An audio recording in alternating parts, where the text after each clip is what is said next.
সুন্দর করে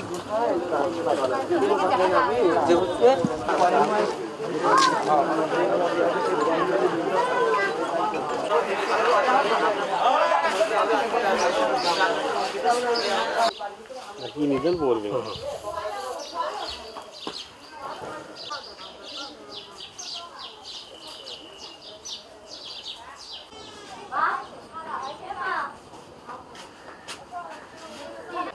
চল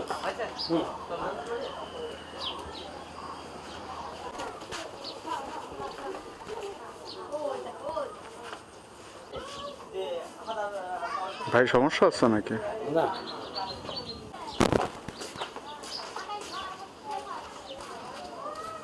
আমার আব্বু বিনা অপরাধে আছে কেস দিয়েছে, সে তার বিচার চায়।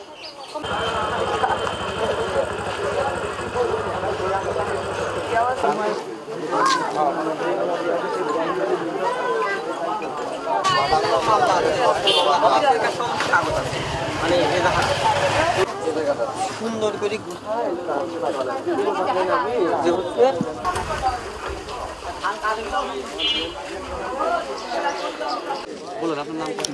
আমি ফিরোজ মাহমুদ। ভাই আপনারা অবগত আছেন যে কুমারখালী উপজেলাতে 11টা ইউনিয়ন সবচেয়ে ডেঞ্জারাস মাদক সম্রাট এবং হচ্ছে চাঁদাবাজ লুটপাটে এই 1 নং কয়ার ইউনিয়নটাই ভাইরাল। এমনকি তার ভিতরে 1 নং কয়ার ইউনিয়নে প্রায় 17টা গ্রাম আছে, তার ভিতরে বেরকালোয়াটা একটু বেশি ফোকাস। আপনারা জানেন ইতিপূর্বে অনেক ঘটনা ঘটছে এখানে। তো গত 16 বছর ধরে আওয়ামী লীগের জ্বালায় অতিষ্ঠ আমাদের গ্রামবাসী। আমাদের এই 5টা গ্রাম শ্রীখোল, কালোয়া, বেরকালোয়া, সুলতানপুর, রাধা গ্রাম, এই বিশেষ করে এই 5টা গ্রামে জেলা যুবলীগের সাধারণ সম্পাদক জিয়াউল ইসলাম স্বপন এবং তার ভাইস্ত্রী তুষার, তাদেরই ছত্রছায়াতে কিছু গুন্ডা পান্ডাগুলো এখানে খালেক মন্ডলের নেতৃত্বে রিপন মন্ডল, শিপন মন্ডল, জাহান, লিটন চোর, কাউসার ওরফে কালু চোর, এভাবে ওদের সঙ্গপাঙ্গগুলো প্রায় 15-20 জন। এই অস্ত্রধারী সন্ত্রাসীগুলো তাদের আপনারা জানেন যে পাশে খালেক মেম্বার মানে গোরস্থান আছে একটা, ওই গোরস্থানের অস্ত্র দিয়ে মোহরা দেয়। এমনকি পাশেই নদী, আপনারা জানেন পদ্মা নদী, এরা হচ্ছে নদীর ভিতরে অনেক সময় অবৈধ বালি উত্তোলন সহ নদীতে ডাকাতি করে, চাঁদাবাজি করে এবং জেলে সম্প্রদায়ের মাছ লুট, অর্থ লুট, এই ঘটনা কিন্তু একেবারে নিত্য দৈনন্দিন ঘটনা ঘটে থাকে। সেটার ধারাবাহিকতায় এলাকাতে যখন গরু বিক্রি হয় 5000 করে চাঁদা নেয়, কাউর গরু থাকে না ঘরেতে, সাধারণ নিরীহ মানুষের উপরে অনেক অত্যাচার এই 16 বছর ধরে করছে। তো যখন 5 আগস্ট ঘটনা ঘটলো, সবাই জানলো যে এখন অন্তত শান্তি শৃঙ্খলাভাবে আমরা একটু বসবাস করতে পারবো। কিন্তু খুবই অপ্রিয় হলো সত্য, আপনি জানেন যে গত জুম্মার দিনে, গত শুক্রবারে একটা অপ্রীতকর ঘটনা ঘটছে। সেটা হচ্ছে তার আগে ঘটনা ঘটছে, আপনারা জানেন যে এখানে হচ্ছে জিয়ার নামের একজনকে রাতের আধারে অতর্কিত হামলা করে হত্যা করা হয়। এই ঘটনাগুলো কিন্তু আপনারা মিডিয়া কর্মীগুলো অবগত আছেন। তো সেটারই ধারাবাহিকতায় একজন ইয়ারুল নামে একজন হচ্ছে এই মামলার বাদী এবং শফিকুল নামে বা আরো কয়েকজন আছে সাক্ষী। তো গত জুম্মাতে অতর্কিতভাবে এরা জুম্মার নামাজের জন্য প্রস্তুতি নিচ্ছিল। রিপন, খালেক মন্ডলের নেতৃত্বে রিপন, শিপন, লিটন চোর, জাহান, তারপরে সাকিব, দুলালের ছেলে পেলে জাহাঙ্গীর, আলমগীর এবং কালু চোর, এরা হচ্ছে সংঘবদ্ধভাবে অবৈধ জনতা একত্রিত হয়ে অবৈধ দেশীয় অস্ত্র নিয়ে শফিকুলকে, আপনার ইন্টারভিউ নিচ্ছেন, শফিকুলকে হামলা করে বিভিন্ন এলোপাতারি কোপ দেয়, তার পরিবারকে ভাঙচুর করে। আপনারা সেই ফুটেজও দেখতে পারবেন। ভাঙচুর করে সেই অতিষ্ঠ মানুষজন সেই 5 আগস্টের সেই ভয়াবহতা এখন ফিল করতেছে। মানুষ এলাকায় নিরাপত্তাহীনতায় ভুগছে। আমরা আপনাদের মাধ্যমে প্রশাসনের দৃষ্টি আকর্ষণ করছি। যদিও এদের নামে একাধিক হত্যা মামলা, অস্ত্র মামলা রয়েছে, তারপরও প্রশাসন সেইভাবে আমরা তাদের অ্যাক্টিভিটিস দেখি না। তো আপনাদের মাধ্যমে আমরা প্রশাসনের কাছে, এমনকি ডিসি মহোদয়, এসপি স্যারের কাছে আমরা আকুল আবেদন করি। আমরা সাধারণ জনগণ শান্তি শৃঙ্খলাভাবে বসবাস করতে চাই। আমরা চাই না কোনো মানুষের মৃত্যু হোক, কোনো মানুষ ক্ষতিগ্রস্ত হোক।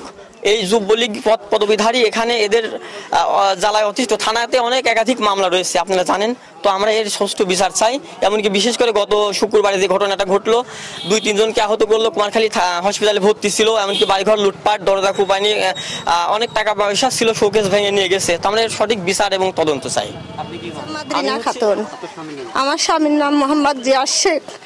আমার স্বামী সকালবেলা ওরা এসে ফরজে রক্ত আসি, আমার স্বামী রিপন, শিপন, তারপরে হলিগা মুরাদ, তারপরে হলিগা লিটন চোর, তারপরে জাহান, তারপরে কাউসার, তারপরে হলিগা মানে বিভিন্ন রকম মেলা লোক আসে ফরজে রক্ত আসে মারেছে। এখন আমি বিচার পাইনি স্যার, আমি এই তার চূড়ান্ত বিচার চাই, ফাঁসি চাই।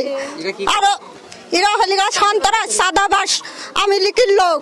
এরা মানে আমরা বিএনপির দল করি, তাতে আমারে সরে হুমকি দেয়, আবার আমার দেওয়ারে মারার লেগে আবার হুমকি দিয়ে আবার পুলিশ মারা কেস দিয়েছে। আমরা এটা চূড়ান্ত ফাঁসি চাই, বিচার চাই। নামাজের জন্য সবাই প্রস্তুতি নিচ্ছে, ওই সময় এসে অতর্কিতভাবে ওরা হামলা করে শফিকুল মামা হচ্ছে কেসের সাক্ষী, উনার উপরে হামলা করে, উনার হচ্ছে মাথা কাটি দেয়, একজনের পা কাটি দেয়, অনেক লোকেই আহত হয়। এরকম মানে ওরা প্রায় আমাদের উপর অতর্কিতভাবে হামলা করে। এর আগেও হামলা করে নৌকা, জাল, দড়ি, ওই শফিকুল মামারই এক চোখ হয়ে গেছে, গুলি লাগিয়ে অন্ধ হয়ে গেছে। মানে প্রায় ওরা আমাদের উপরে অতর্কিতভাবে হামলা করে।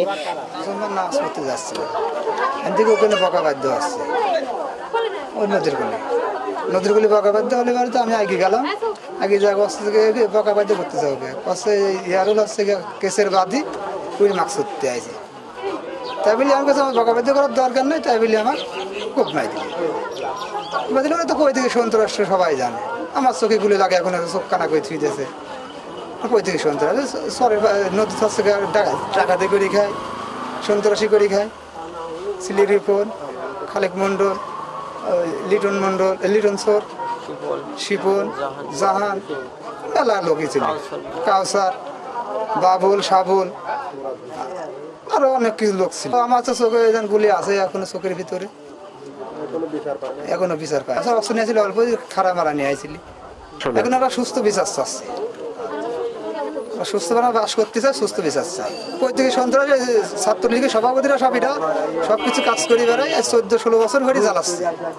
আমার তো বাড়িতেই থাকতে দেয় না, তো ঘুমাতেই পারি না।